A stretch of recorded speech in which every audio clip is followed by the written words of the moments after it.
Alright, everyone, so I fell off the map. I haven't posted anything in weeks. If you follow me on Twitter, you'll know why, but I'm back now. Regular content again. Want to do several pieces a week more than usual, and especially since, the whole YouTube Apocalypse 3, is it? I want to post more regular content, and I've got this new mic. This is me just using the new Blue Yeti for the first time. I have no idea what I'm doing. I'll get better. If the sound quality needs changing, I'll change it. Anyway, today's video.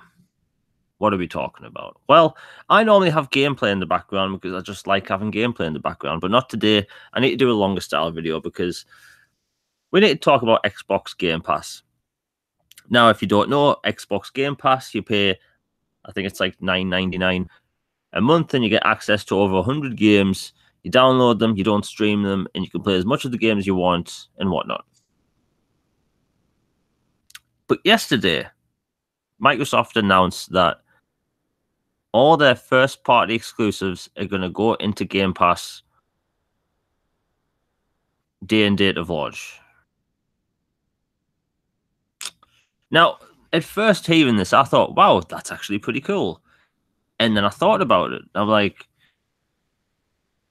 there's actually good and bad to this. Until something happens, you don't really know what's going to happen.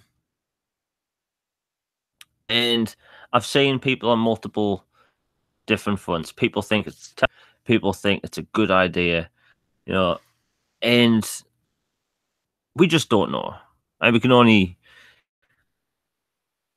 what we think it means for Xbox. But after thinking for a while, I think I know why they're doing this.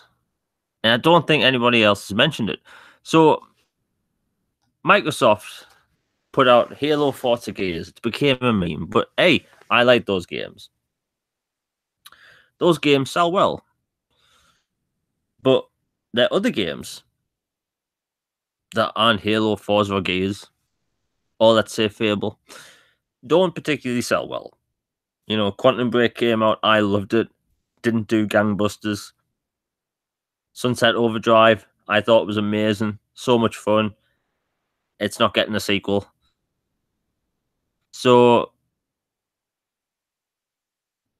I think that they are looking at this as a proposition to push Xbox Game Pass like Netflix. And I'm not going to say it's a bad idea, but I'm not going to say it's a great idea. I'm going to call this a calculated risk because only they know the numbers. And they must know some solid numbers to think that they can put out a Halo, their biggest franchise, day and date on a service that lets you, pay monthly to, play. And they must have to have things in place because you can't have people continuously getting trials to use. Is it going to work like Xbox Live Gold, where you can use a certain amount of time trial once? Because if that's the case, that should work.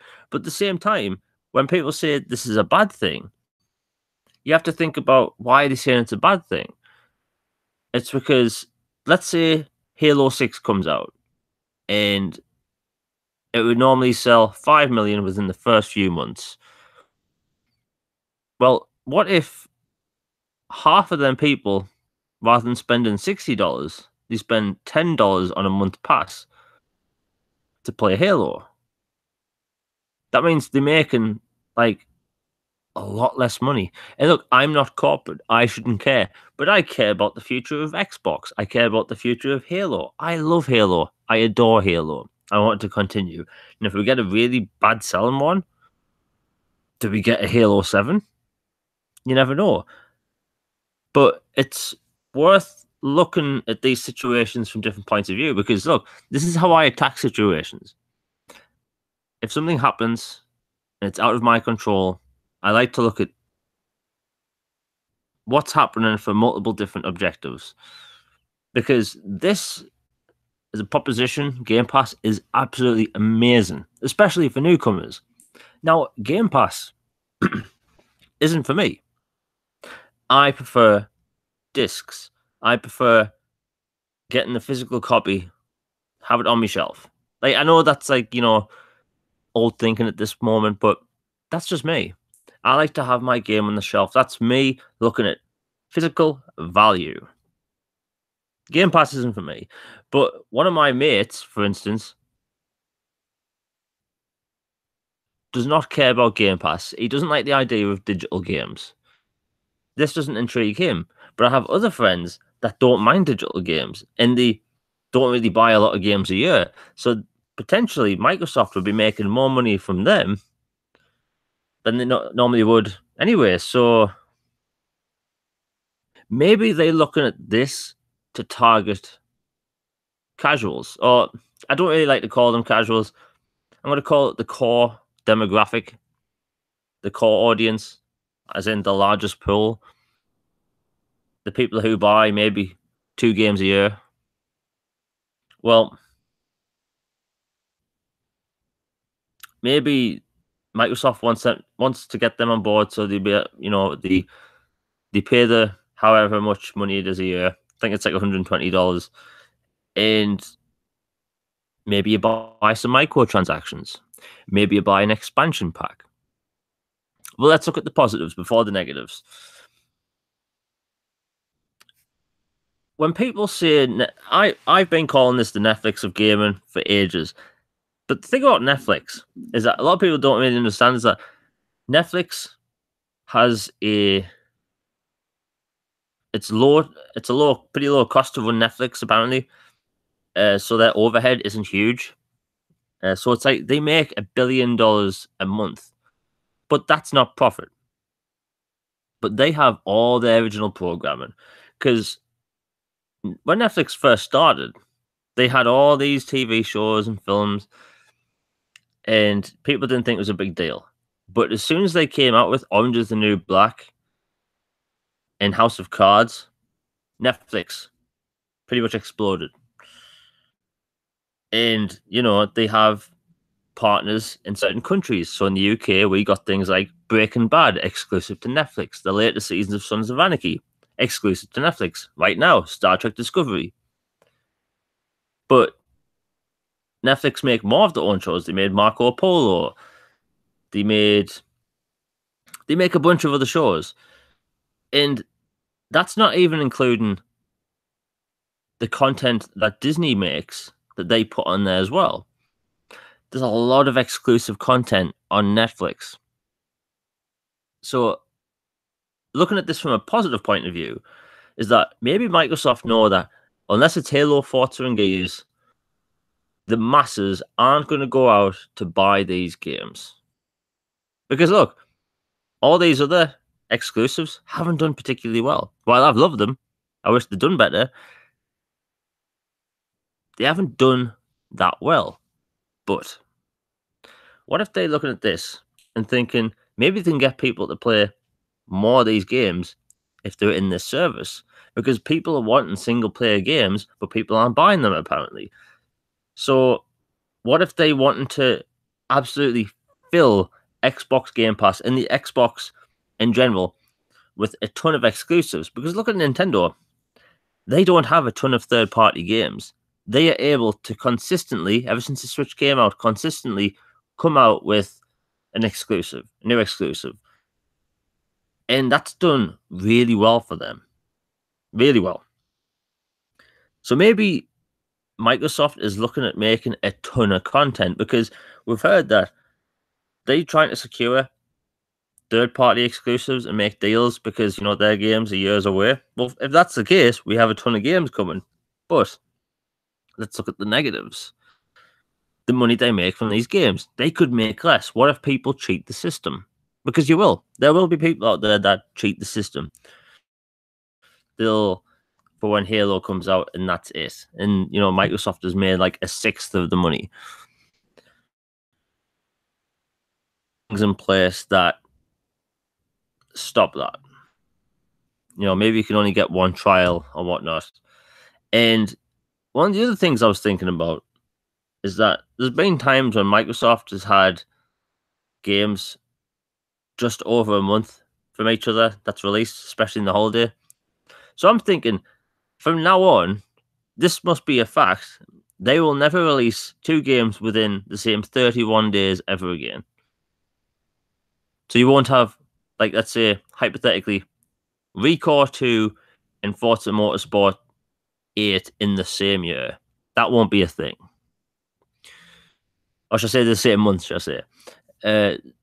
So I think maybe that's what they're looking at. Like, you won't be able to get a month of Game Pass and play, play one game and then get to play another game that they release. And that would be smart to do if that was the original plan. Now let's look at the other thing. Look, other people in the Xbox community, I have seen this, they turning Xbox into a service. They're going to put this on other platforms. At this moment, we don't know anything. For all we know, this could just be a new thing for Xbox. But maybe 15 years from now, Xbox is literally an app because everyone's internet connections is fast enough, and that's just how it is. But look, at the start of this video, I'd like to say that I like to look at things from multiple different,